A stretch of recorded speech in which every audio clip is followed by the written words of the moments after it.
When the cemetery caretaker grabbed my arm, I did not understand why. His hand was rough, and his fingers shook a little, as if he was nervous. He looked at me with tired eyes and whispered, "Stop. Watch what your son is really doing at the grave." For a moment, the world became quiet. The breeze stopped. Even the birds seemed silent. I stood there, confused, with flowers in my hand. They were white lilies. My son always bought white lilies for his father, but this time I brought them alone. My heart was beating fast. I could feel every heartbeat in my chest. I slowly turned my head to see what the caretaker was trying to show me, and what I saw, it changed my life forever. Not in a loud, dramatic way, but in a quiet way. Like when a small stone falls into a calm lake and makes long circles that never stop. But before I tell you what my son was doing there at the grave, I need to tell you how we reached that point, how a simple misunderstanding, silence, and pride separated a mother and her only son. Because stories do not begin at the moment of pain. They begin much earlier, in small decisions, in words left unspoken, in moments we think do not matter. So let me start from the beginning, slowly, honestly, because my heart is tired of keeping everything inside. My name is Sarah. I am 62 years old. I was once a wife. I was once a mother. And for a long time, I believed I had a strong family. Not a perfect one, but a good one. My husband, Arif, was a quiet man, tall, kind, with a smile that reached his eyes. He was a teacher at a small school. Children respected him. Parents trusted him. When he spoke, he used simple words. He believed that life did not need to be complicated. Respect and truth, he used to say, are enough to build a home. And then there was my son, Hamza, my only child, my heart. He was not loud or troublesome. He was gentle, polite, and always thinking. When he was a boy, he used to hold my hand while crossing the street, even when he grew tall enough not to need to. He would bring me flowers on Mother's Day, even if they were just wildflowers he picked on the roadside.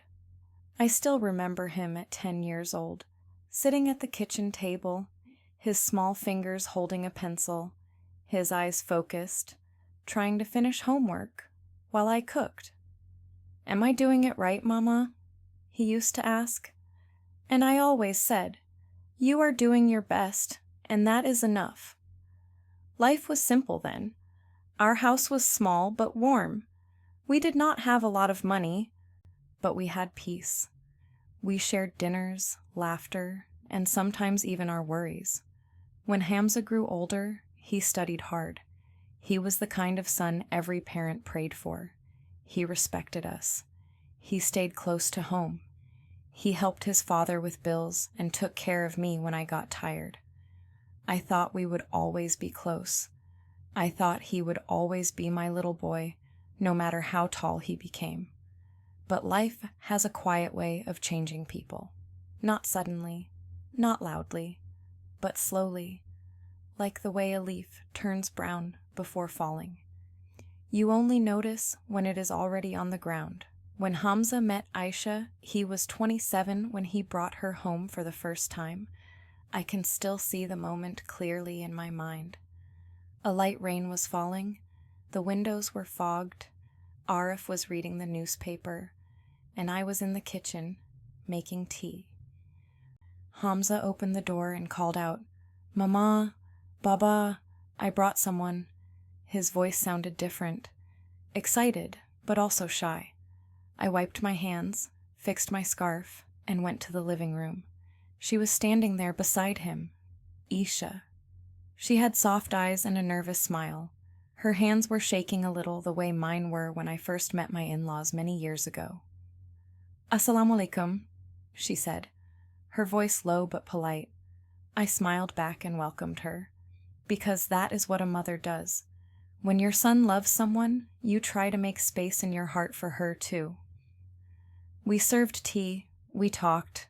She seemed kind, quiet, respectful. After she left, Hamza looked at us like a boy waiting for approval. So, what do you think? Arif nodded. She seems good. I smiled. If she makes you happy, then she makes us happy. Hamza's face lit up, like a child who got the gift he prayed for. And with that, things moved forward. They got engaged, then married. There was laughter, family, celebrations, and blessings. I remember the day of his wedding. Hamza hugged me and whispered, "Thank you, Mama, for everything." That moment still warms my heart. The first change. After marriage, Hamza stayed with us for a few months. The house felt full again. Laughter came from every room. Aisha would help me in the kitchen. We cooked together. We talked. Sometimes we even shared stories as if we were friends, not just relatives. But slowly, small things began to change. Aisha started spending more time alone in their room. She spoke less. Hamza stopped sitting with us in the evenings. Dinner became quiet. And sometimes I would hear whispers behind closed doors. Not loud, not angry. Just distant. I told myself it was normal. New marriage, new adjustments. Every house goes through that. But hearts notice changes before the mind accepts them. One night, I was washing dishes while Hamza and Aisha ate quietly. Aisha looked tired. Hamza kept checking his phone. I turned to them and said softly, "Is everything okay?" Aisha looked up, forced a smile, and said, "Yes, Mama, just a little tired." Hamza nodded too quickly. "Everything is fine." But I could feel something was not. Arif and I talked about it later. "Maybe we should give them space," he suggested. He was right. Love is not something you demand. Space is sometimes better than questions. So we gave them space. We stopped knocking on their door. We let them eat in their room if they wanted. We did not interfere. But sometimes, silence can build walls. The second change. One morning, Aisha came to me while I was folding clothes. "Mama, Hamza got a new job offer in another city." I stopped, holding a shirt in my hand. "How far?" 5 hours away." My heart sank a little, but I kept my voice gentle. "That is good news. A better job means a better life." She nodded, but I could see something in her eyes. Something like worry or hesitation. When Hamza came home that evening, he hugged me tight. "Mama, Baba, I want your blessings." We gave it, of course. We always did. They moved a month later. The house became quiet again. Too quiet.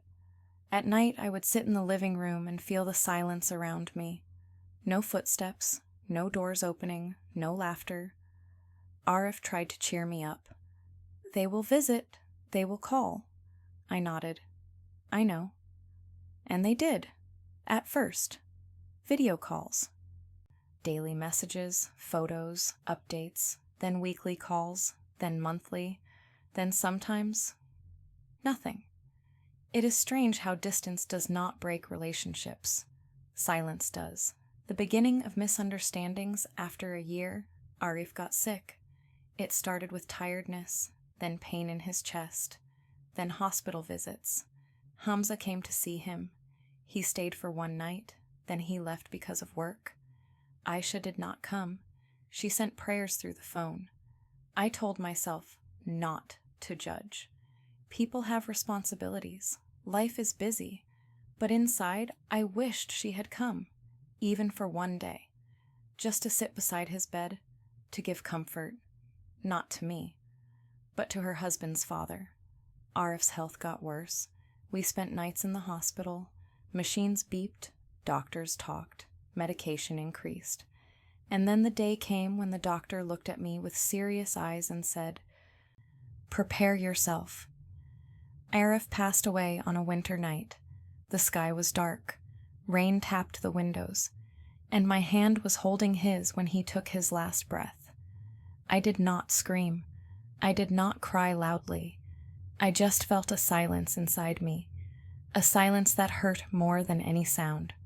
When Hamza arrived, he held me tight and cried like a child. His tears fell on my shoulder. My son, my strong boy.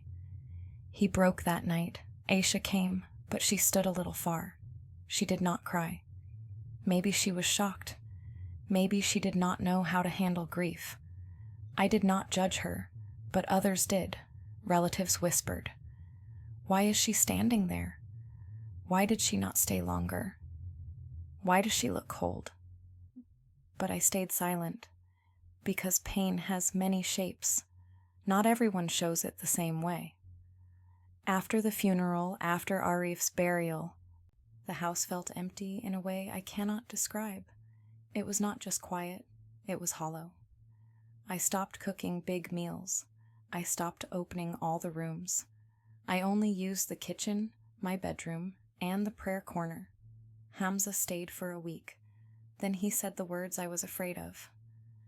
Mama, come with us, live with us. I wanted to go, but I looked at Arif's things, his clothes, his chair, his books, his glasses. I could not leave them. Not yet. Not now, I told Hamza. Later. He did not argue. He kissed my forehead and left. And after that, the distance started to grow again. Calls became short, messages became formal, visits became rare. And Aisha? She stopped calling me altogether. I used to wait for a message, a picture, a voice note. But days passed, weeks, months. Silence became familiar. The letter one evening, I received a letter. Not a message on the phone, a real letter. With handwriting I did not recognize. It was from Aisha. The words were simple, but they cut deep. Mama, I know Hamza loves you, but we are trying to build our life. It is difficult when he constantly worries about you. We want some space. Please understand. Space. That word again. I put the letter in my drawer and did not reply. Because how do you reply to something like that? I did not tell Hamza. I did not want to create problems between them. But from that day, I began to feel like a guest in my own son's life. Someone he cared about, but from far away. A slow breaking. Years passed slowly. I saw Hamza only a few times. Sometimes he came alone. Sometimes he came with Aisha. But something was always missing. Warmth, closeness.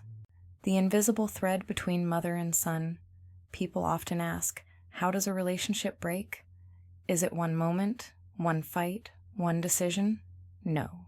Sometimes it breaks like bread left out too long, slowly, drying from inside, until it crumbles when touched. The phone call one afternoon, I was watering plants in the small garden when the phone rang. Hamza's voice was shaky. Mama, I think we should talk. Is everything okay? He hesitated. You should come live with us now. I was surprised. Now? Why so sudden? Again he hesitated. Aisha, she thinks it's better. For everyone. Something felt strange. His voice sounded tired, not like a request, more like a decision already made. I said, give me a few days. I need to think. But he did not like that answer. He became silent. Hamza? I whispered. Are you upset? No, Mama. Just call me when you decide. He hung up, and that was the last peaceful conversation we had. After that, things slowly turned into misunderstandings, words said in hurt, silence filled with pride, and a gap that felt impossible to cross. And that path, that slow road of quiet pain, is what led me to the cemetery, holding flowers, standing beside my husband's grave, where the caretaker grabbed my arm and said, Stop. Watch what your son is really doing at the grave. When the caretaker told me to watch, I felt my heart tighten. But before I describe what I saw, I want to tell you how life slowly pushed us to that moment. Because nothing breaks suddenly. Cracks grow quietly. After Hamza asked me to move in with them, I spent many nights thinking. I sat in my quiet living room, looking at Arif's empty chair, and I spoke to it the way lonely people sometimes do. Should I go? I asked him in the silence of the night. Will it make things easier for them? There were no answers, only memories. I finally agreed to visit for a few days, just to see if I could stay there. Maybe that was my mistake, or maybe it was necessary. Arriving at their home, Hamza came to pick me up. When I saw him, I felt warmth, but he was thinner. His eyes looked tired. He hugged me, but his arms were not as tight as before. Maybe life had changed him. Maybe worry had changed him. Aisha opened the door when we reached their apartment. She smiled politely. Assalamu alaikum, Mama. Her voice was soft, but there was no joy in it. Not like the first time we met. I stepped inside. The house was clean, modern, and beautiful, but it did not feel like home. There were no family photos on the walls, no small decorations, just a perfect living room with perfect furniture and silence. They showed me the guest room. It was comfortable, but I noticed something. It was far from their bedroom, almost separate. A small thing, but it stung. The first days. For the first 2 days, everything seemed normal from the outside. We had breakfast together. We talked a little. Hamza left for work in the mornings. Aisha stayed home, working on her laptop in the dining room. But there was something missing. Warmth, closeness, laughter. Every time I tried to talk, Aisha answered politely, but her eyes stayed on her computer screen. She did not ask about my health or my life, or how I was feeling after Arif's death. On the 3rd morning, I woke up early. I went to the kitchen to make tea and breakfast. It was a habit. All my life, mornings meant cooking for my family. When Aisha walked in, she looked surprised, not happy. Oh, Mama, we usually eat later. I smiled gently. It is okay. I can make something for you too. But she shook her head. No, we order breakfast most days, or we eat light. That moment made me feel unnecessary, like my presence changed the routine in a way she did not want. I sat down quietly and made tea only for myself. The small tensions, when Hamza returned from work that evening, he asked, Mama, how was your day? I smiled. I rested. It was fine. Aisha came out of the room and spoke softly. We ordered dinner. Mama can choose something she likes. I nodded, but inside I felt something uncomfortable, ordering food instead of cooking together. It felt like I was a visitor, not family. That night, I heard them talking in their room. Aisha whispered, She is changing everything. We had a routine. Now everything feels different. Hamza said something I could not hear clearly. His voice was low, tired. I lay awake, staring at the ceiling.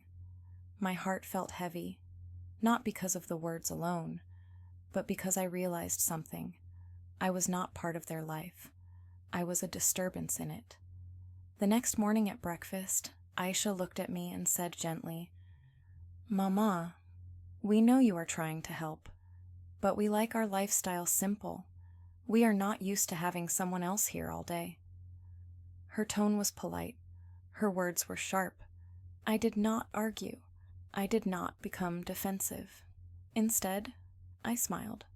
I understand. But a part of me broke quietly.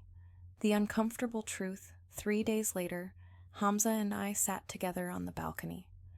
The sky was cloudy. He looked nervous. Mama, are you okay? Yes, Beta. Why? He sighed. Aisha says you look uncomfortable.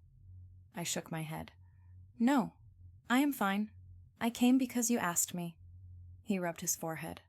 Mama, Aisha feels pressured. She thinks you judge her. I stopped breathing for a moment. Judge her? Why would I judge her? He looked down. Mama, she feels you are always watching her. She says she cannot relax in her own house. I felt a pain I cannot explain, like someone pushed a knife gently into my chest. I was the one trying to adjust, trying not to disturb, trying not to take space. And yet, I was the problem. I looked away and said softly, Hamza, if my presence hurts her, then I should go home. He immediately shook his head. No, Mama, that is not what I want. I want you with us. But we must keep peace. That sentence stayed in my heart. To keep peace, I had to stay small, quiet, invisible. I nodded and said, I will stay only for a few more days. He looked relieved, and that told me everything. He did not want a mother. He wanted a woman who made no noise in his life. The day everything changed. 5 days after I arrived, Aisha's mother came to visit. She was a confident woman, well-dressed and outspoken. We greeted each other politely. In the living room, she looked around and said, So you brought your mother-in-law here. I thought newly married couples need privacy. Aisha laughed nervously. Mama, it's only temporary. Her mother looked at me and smiled politely, but her eyes were not kind. Oh, of course. But older people need routines. Staying in someone else's home can be difficult for them. I heard the hidden meaning. Aisha heard it too. Hamza lowered his eyes. Later, when we sat for tea, Aisha's mother asked Hamza, And how many days will she stay? Hamza stumbled over his words. Just a little more. We are discussing. Aisha looked uncomfortable. I looked down at my cup. That evening, I packed my bag quietly. Hamza walked into the room. Mama, what are you doing? I think it's time for me to go home. He looked guilty. Mama, please do not misunderstand. I smiled softly. No misunderstanding, Beta. Some journeys cannot be forced. He wanted to argue, but he didn't. He just sat beside me, holding my hand. I love you, Mama. I know, I whispered. But love without space is painful, and space without love is lonely. Going back to an empty home, when I returned to my house, the silence felt heavier than ever. But I preferred silence over being unwanted. For many days, Hamza called regularly. He visited once or twice, but slowly. The calls became shorter. The visits became rare. One day, a relative told me something at a family gathering. Aisha says you make her feel judged. She says you look at her with disappointment. I smiled politely and said nothing. People talk. Words travel faster than truth. But inside, I felt something changing in Hamza too. He sounded distant, formal, as if he was afraid to speak freely. One afternoon, he called and said, Mama, I am trying to keep balance. Please, if Aisha does not call or visit often, do not mind. She is not comfortable with elders around. I closed my eyes. Elders. I never thought my son would see me as a burden of age. The quiet distance years pass like slow rain. Not loud, not heavy, just constant. Hamza visited only on Eid or special events.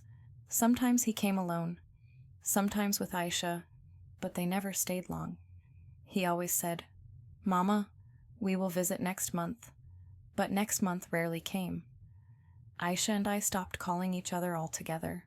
She never asked, How are you? How is your health? Do you need anything? Maybe she thought I was strong. Maybe she did not care. I will never know. People told me, move on, live your life, do not wait for them. But a mother's heart does not move on.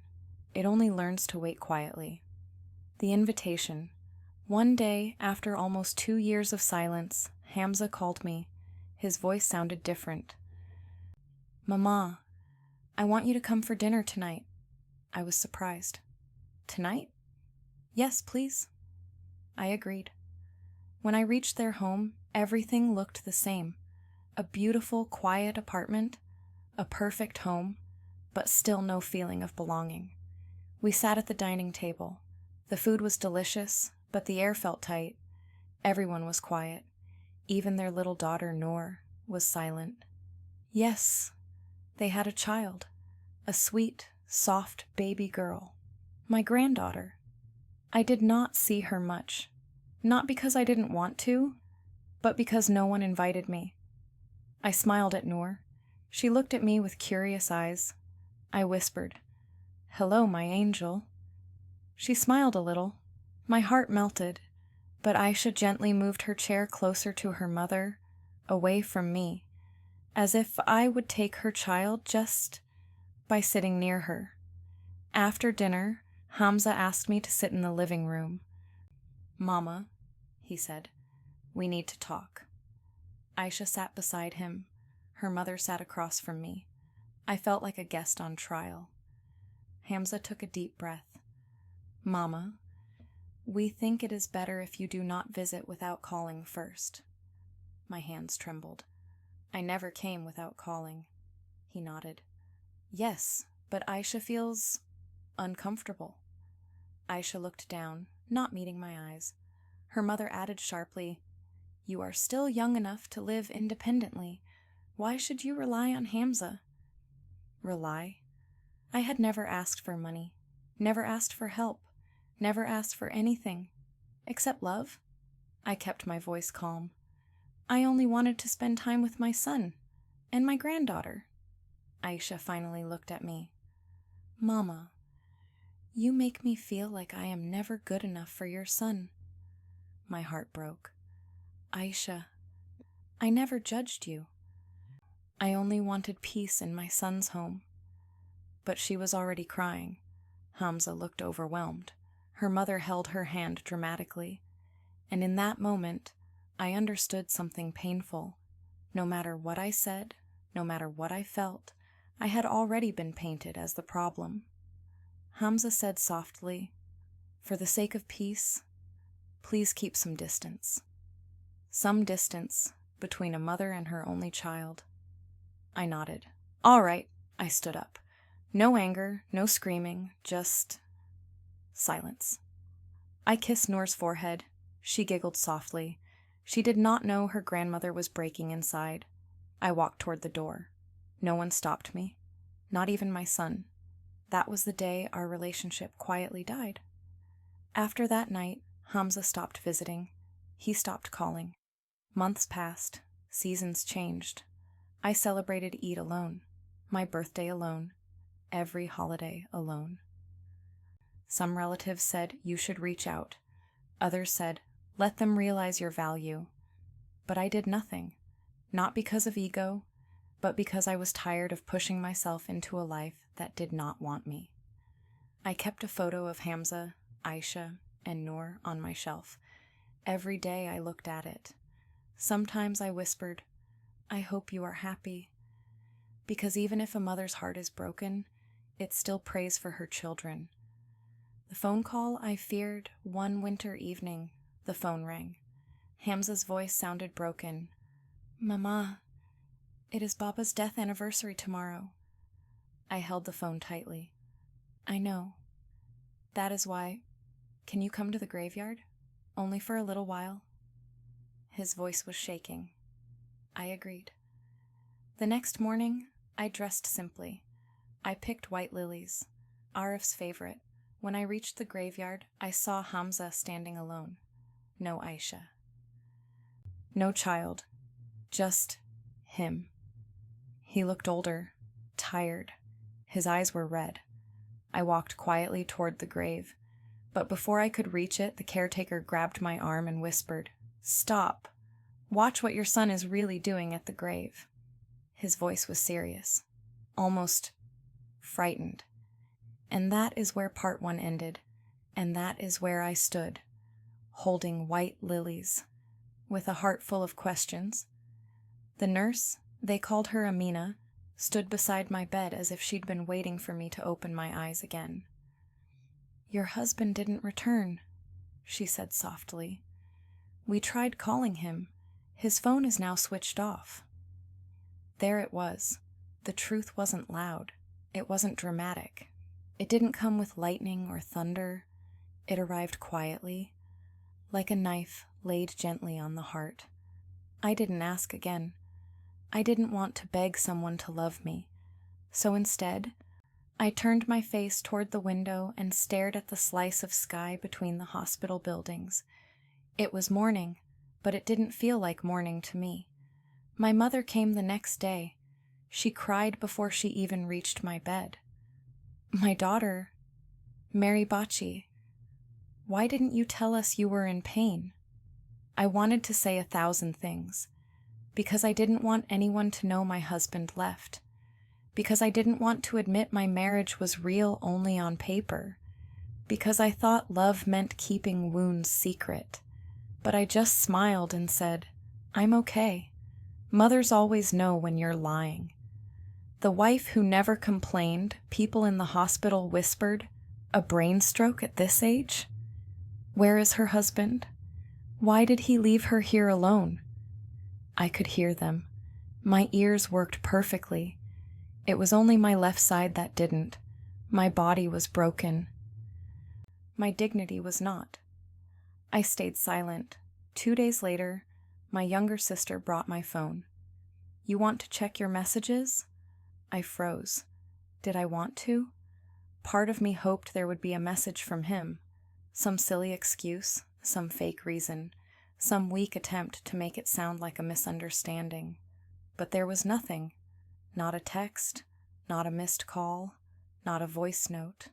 My marriage wasn't dying. It was already dead. I was just the last one who didn't know. The Maldives photos. 3 days later, I spoke again. Not out loud, only in my heart. I asked Allah one question. Why? Why did the man I loved save the world, but didn't save me? Why did the person I served turn his back when I was helpless? That evening, my cousin visited and sat beside me. "You shouldn't see this," she whispered. "But you will see it eventually." She opened Instagram on her phone. There he was, smiling, laughing, boat rides, beaches, sunsets, the Maldives. He had posted, "Life is short. You deserve to live it." And someone commented, "Mashallah, bro, vacation goals?" I stared at the screen without blinking. Not because I was shocked, because I suddenly felt nothing. And that scared me more than pain. The moment the wound died, there's a kind of heartbreak that explodes. And then there's the kind that dissolves quietly, like sugar in water until there's nothing left of it. That night, my sister found me awake. "Do you want to cry?" she asked gently. I shook my head. "No," I whispered. "I'm done crying for someone who didn't cry for me."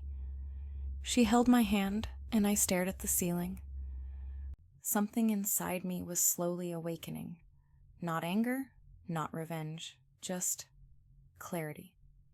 A person who loves you doesn't celebrate the day you almost die. A person who loves you doesn't post smiles while your body is fighting to live. A person who loves you doesn't run. That night, I made my first real decision. I would walk again, with or without him. Rehabilitation, recovery was slow.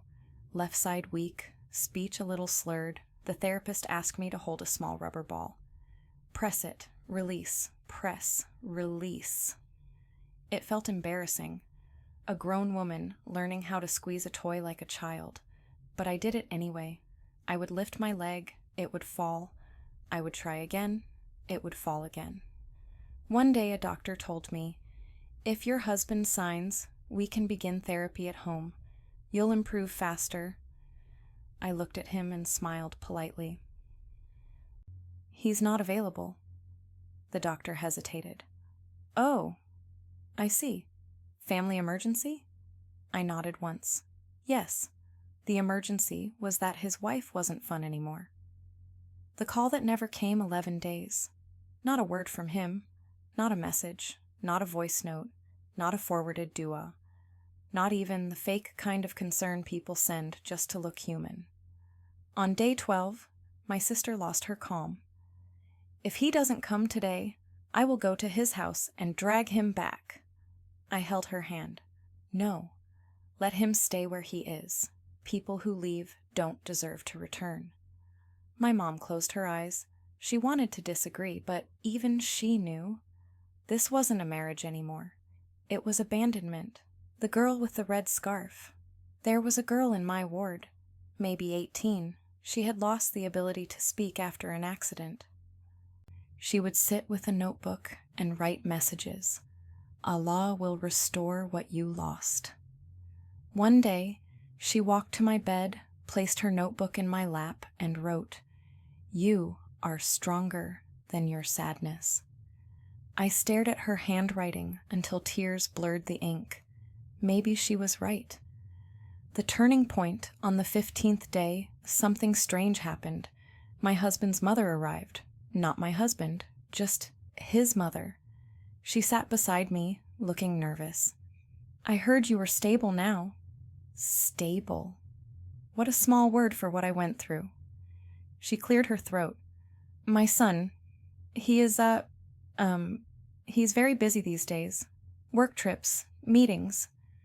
I turned my head slowly and looked her in the eyes. "Auntie, please don't lie." She froze. Tears formed, but she wiped them away. "He shouldn't have gone, I know. But he said—" She stopped. I waited. She finally whispered, "He said he needed a break from all the stress. He said he needed to relax." Relax. My marriage was collapsing, my body paralyzed, my heart bleeding, and he needed a vacation. I didn't cry. Not anymore. Some wounds stop hurting because they turn into scars. Some hearts stop breaking because there is nothing left to break. Auntie looked at me and said, "He will visit soon." I shook my head. "No, he won't." She stared at me, shocked. "I know him more than you do," I said softly. "He is not coming back." Decision that evening, the nurse brought papers to sign. "Routine discharge permission," she explained. "Someone from your family must sign on one page." I held the pen. The pen slipped from my weak fingers twice. The third time, I gripped it tightly and signed. But my signature didn't feel like a routine discharge form. It felt like the first step toward something bigger. I signed, looked at the empty line where husband, guardian should have been, and whispered to myself, "I will rewrite my will." Not because I was dying, but because life was about to start again, differently. The day I left the hospital, the sky was cold and gray. The kind of sky that doesn't rain but still feels heavy. My mother held my wheelchair as the nurse guided us outside. I could have asked for an ambulance, but I didn't want the world to think I was fragile. I wasn't fragile. I was wounded, and wounded people don't disappear. They transform. When the hospital doors slid open, a gust of air touched my face. It felt like the world welcoming me back in slow motion. I looked around. Everyone was moving. Walking, talking, laughing. No one knew that the woman in the wheelchair had just lost her marriage, her trust, and half the strength in her body. But I knew something they didn't. I was still alive. The empty house. When we reached home, the silence hugged me like a ghost. Everything in the house was exactly as I had left it. His shoes near the door, his perfume bottle on the dresser, his unfinished coffee mug sitting like a lie on the table. I stared at the cup. 15 days in the hospital. and no one touched it. It was still there, just like the memory of him. My sister wheeled me inside. My mother walked quietly, pretending to be busy so I wouldn't feel her sadness. But I felt everything. Pain makes you sensitive to silence. The first night back, I slept in my own bed that night. My left arm was weak, so I couldn't turn easily. My sister sat beside me, awake, every time I moved. I could hear her breathing, the kind of breathing that hides tears. I whispered into the dark, "Go sleep. I'm fine." She shook her head. "No, I'll stay until you're comfortable." Comfortable. I couldn't even lift a glass of water without shaking. And the person who promised to hold my hand during sickness was somewhere in a luxury resort drinking coconut water by the sea. The world has strange definitions of love. The first attempt to walk the next morning, my cousin came with a metal walker. "Today you walk," she said. It sounded simple. It wasn't. When I stood up, my knees trembled like frightened children. My left foot barely lifted, but I tried. One step, then another. The floor felt uneven. My breath felt short. My heart was scared of failure. My cousin held my elbow and whispered, "Don't look at your feet. Look forward." So I did, and with shaky legs and a stubborn heart, I walked 5 steps, small steps for the world, a victory for me.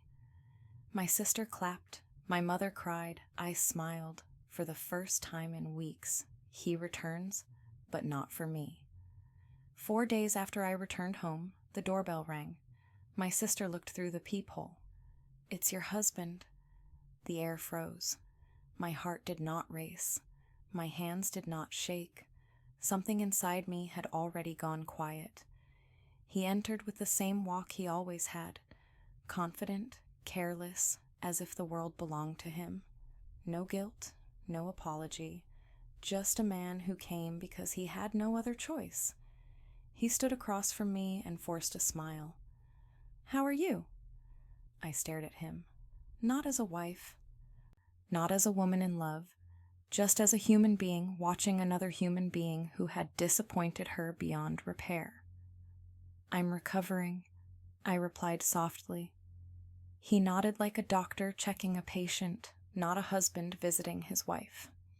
Then he said something I will never forget. "You look fine. I thought you were exaggerating." Exaggerating. The stroke, the paralysis, the hospital bed, the sleepless nights, the therapy, the fear of never walking again. All of it, exaggeration. I felt a warmth inside my chest. Not love, not sadness, not tears. Anger, quiet, calm, clean anger. The kind that brings clarity. The conversation. He sat down as if he owned the house. "I needed a break," he said casually. The stress was too much.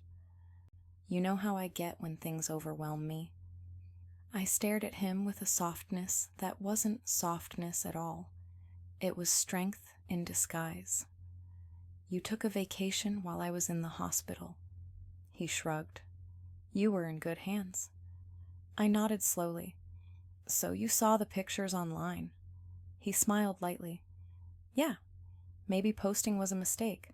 But come on, everyone posts vacation pictures." I didn't blink. He didn't notice my silence. He continued. "And anyway, you survived. That's what matters. You survived. Not I missed you. Not I'm sorry. Not I was scared. Just, you survived. As if I was an accident, a duty, a problem that solved itself." The moment of truth. He leaned back and asked, "So, when are you coming back to our home?" I looked up. "Our home?" "Yes," he replied. "You can't stay here forever. People will talk. People will talk." That's what he cared about. Not my health, not my trauma, not my loneliness, just society's gossip. I inhaled deeply and said, "I'm not coming back." He laughed, thinking it was emotion talking. "Don't be dramatic." Dramatic. There it was again. Everything I survived. And all he saw was drama. I lowered my voice and repeated, "I'm not coming back. Not to you. Not to your house. Not to a life where I am invisible." For the first time, he went silent, his true face. Silence does something powerful. It removes masks, and his mask slipped. "Fine," he said coldly. "Do what you want, but don't expect me to ruin my life for this." Ruin his life? By being a husband, by being present, by caring? My sister stepped forward, angry, but I lifted my hand gently to stop her. "It's okay," I whispered. "Let him finish." He continued, "I can send money every month, whatever you need, but I can't deal with emotional problems. I don't have patience for that." Money. He thought my soul could be paid off like a bill. I smiled. A small, exhausted, beautiful smile. "Keep your money," I said. "I don't need it." He frowned. "Then what do you want?" I looked into his eyes. "Freedom." He stood up. "Fine. If that's what you want, then I'll give you divorce." He expected me to break, to cry, to beg, but I didn't. I just whispered, "Thank you." And in that moment, his face changed. He had power. I had dignity, and dignity always wins. The decision that shook him. He walked toward the door. Then he stopped and turned back. "You will regret this," he said. I tilted my head softly. "No." I regretted loving a man who didn't know what love was. This is relief. His jaw tightened. Men like him don't fear losing a wife. They fear losing control. He slammed the door. The house trembled. I did not. After the end, my sister hugged me, crying. "You were brave." My mother kissed my forehead. "You were patient." But I wasn't sure if I felt brave or patient. I just felt free. Not happy, not healed, not complete, but free. Sometimes freedom is not fireworks. Sometimes freedom is just the quiet ability to breathe without fear. I lay back in bed, closed my eyes, and for the first time since the stroke, I slept without crying. Recovery was not quick, but it was steady. Every morning, my mother woke me up with soft sunlight through the curtains and the smell of tea. She sat beside me as I practiced moving my fingers. My sister massaged my numb hand and whispered encouraging words. My cousin visited every evening with stories to make me smile. None of them blamed him. None of them asked why he left. None of them forced me to talk. They simply stayed. And sometimes, presence is the best medicine. About a month after I came home, I told my sister, "I want to go outside." She looked surprised, then happy, so she helped me into the garden chair outside our house. The air felt fresh, almost new. The trees looked greener, as if the world was starting again with me. Children were playing near the street. A bird sat on the gate. Life was happening, slowly, beautifully, and I was still part of it. A neighbor woman walked by and asked, "How are you, dear?" I smiled gently. "I am healing." It was the first time I said those words. They tasted like truth. One afternoon, my mother brought an envelope to my room. "It is from him," she said softly. My heart did not skip. My hands did not shake. The pain was quieter now. I opened it. Inside was a simple sentence. "Let's end this respectfully. Tell me where to send the papers." No apology, no regret, no memory of what we had shared as husband and wife, just paperwork. I folded the letter and placed it on the table. My sister asked, "Are you okay?" I nodded. Yes, it is better this way. Sometimes closure arrives without feeling like closure. Sometimes it looks like a small white envelope that carries the end of a chapter. 2 weeks later, I stood up in the living room and held the sofa carefully. My legs were stronger. My balance was steadier. I took one step, then another. My sister gasped, "No walker?" I shook my head and smiled. "I want to try on my own." My mother prayed under her breath as I walked across the room, slow, shaking, but alone. When I reached the other side, I felt something powerful rise inside me. Not pride, not excitement, but a quiet belief I was coming back. Not the same woman, but a stronger one. The hidden will, one evening, while I was resting in bed, I remembered something important. My will. Before the stroke, I had quietly written a simple will leaving everything, my savings, my jewelry, my small piece of inheritance, to my husband. At that time, it made sense. We were a family. I trusted him. Now the thought of it felt foolish.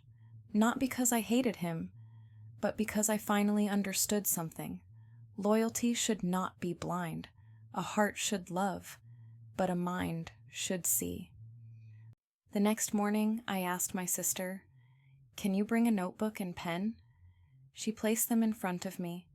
I held the pen awkwardly in my weaker hand. My writing was crooked, slow, and sometimes shaking, but every word was mine. I rewrote my will, not out of revenge, not out of anger, not to punish anyone, just to protect myself. For the first time in a long time, I was thinking of my own life, not someone else's comfort. When I finished, I signed my name.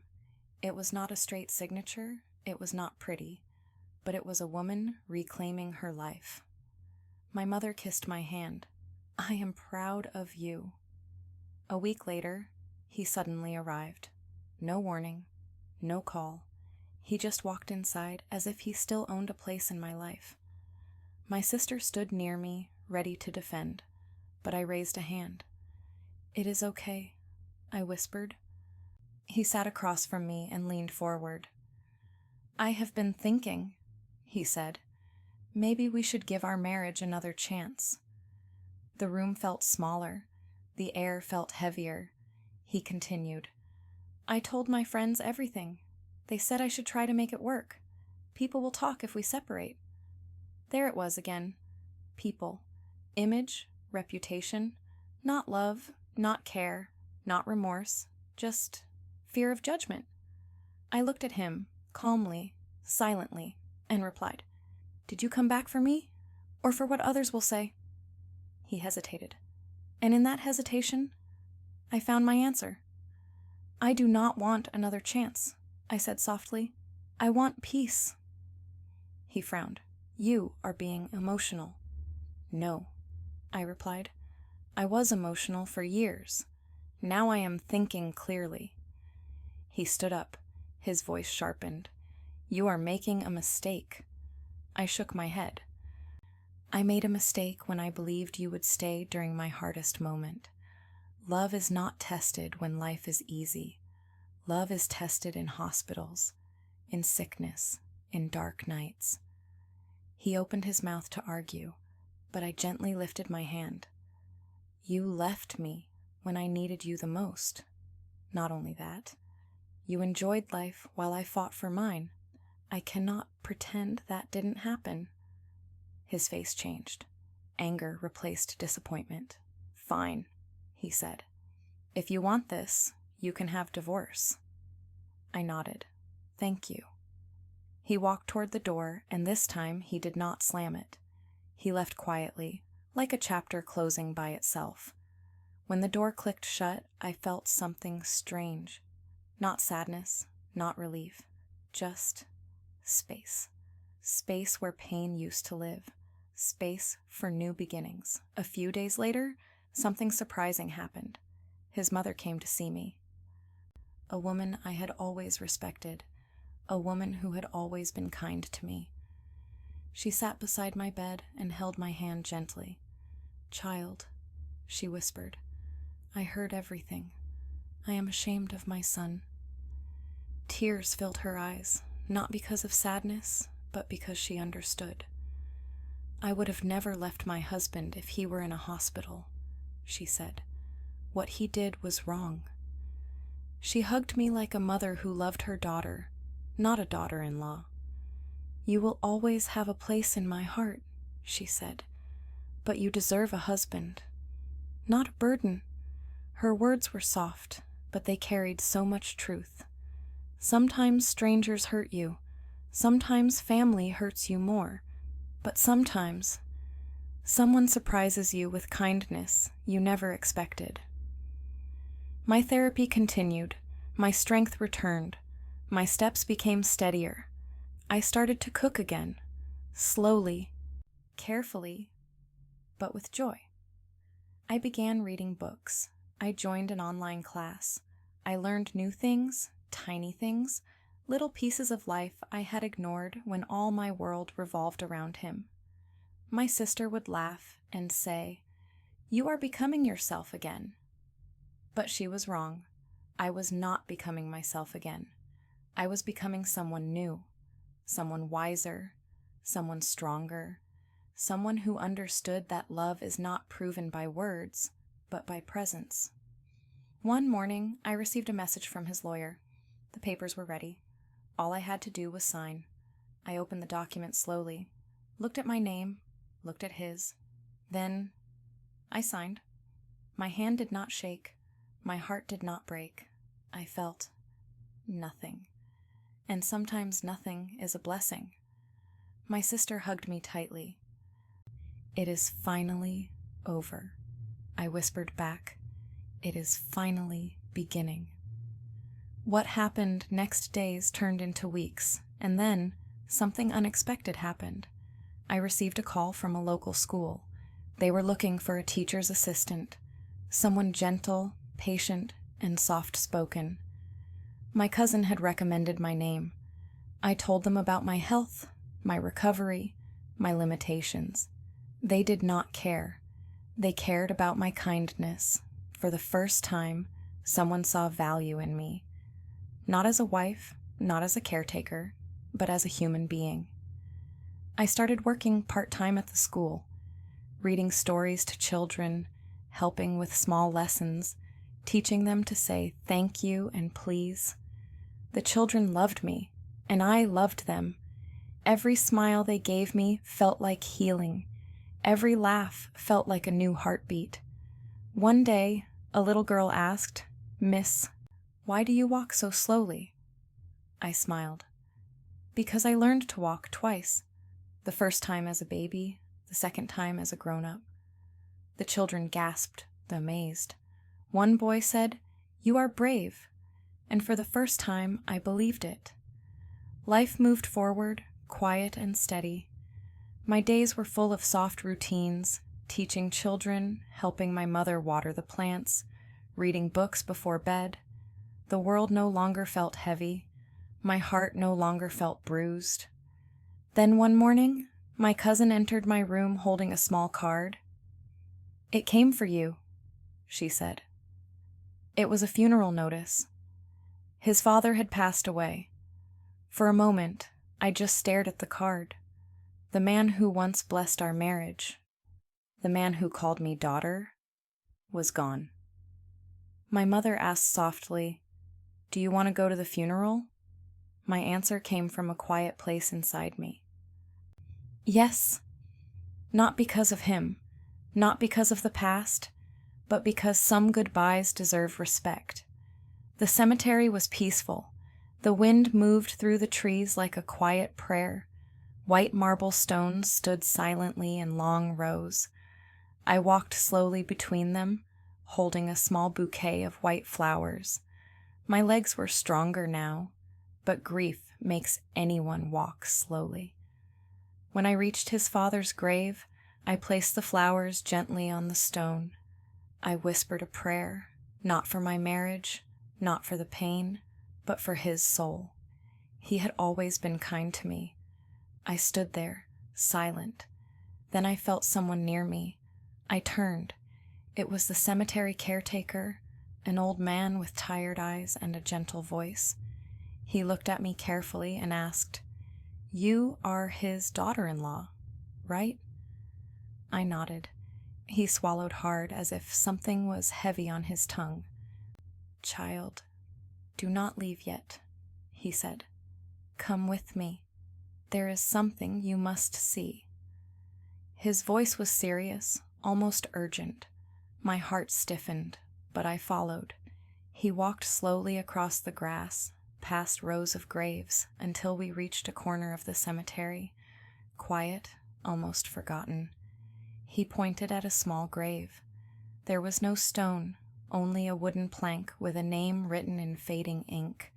It was my name, my full name. The caretaker looked at me with scared, shaking eyes. "He came here 3 days ago," he whispered. "He stood here for a long time." My breath caught, my legs went stiff. "He asked us to prepare space, for you," the caretaker continued. "He bought this plot, paid in full." I couldn't breathe. "Why?" I whispered. The caretaker's voice trembled. "He thought you were dying. He told us you would not make it." He was crying. He said he had made a terrible mistake. My heart, the heart that had healed so slowly, felt something sharp and silent. He cried? He arranged a grave? He believed I was gone? The caretaker held my arm gently. "I do not know what happened between you two, but I saw a broken man. He visited every day. He talked to this empty grave. He said he wished he could go back in time." My hands turned cold. All this time, while I was learning to walk, learning to breathe, learning to survive, he thought I was dead. The truth uncovered, I turned to leave, but the caretaker grabbed my arm again. Not rough, just desperate. "Wait. Watch." He pointed toward the main path of the cemetery. A man walked slowly, holding flowers. My heart knew those shoulders, that walk, that face. It was him, not the man who left me behind, not the man in vacation pictures. A different man, a thinner man, a tired man, a man who carried grief in his posture. He reached the grave, my grave, and knelt. He placed the flowers slowly, and then he cried. Not small tears, not quiet tears. He cried like someone whose heart had torn from the inside. His shoulders shook. He pressed his forehead to the wooden plank and whispered, "I am sorry.